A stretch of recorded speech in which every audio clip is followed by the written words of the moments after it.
बिस्मिल्लाहिर्रहमानिर्रहीम। अस्सलाम वालेकुम। इंसाफ न्यूज़ रूम में खुश आमदीद।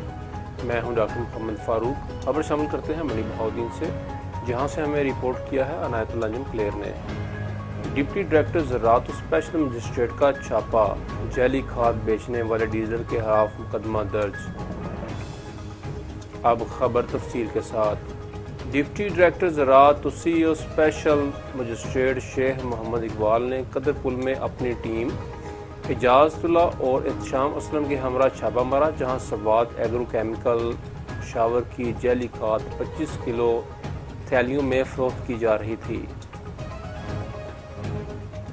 लेबॉर्ट्री रिपोर्ट के मुताबिक अल्ट्रासोल नामी खाद में नाइट्रोजन की मिकदार कम पाई गई, जिस पर स्पेशल मजिस्ट्रेट शेख इकबाल ने डीलर को गिरफ्तार करवा कर थाना कठाला शेहा में मुकदमा दर्ज करा दिया।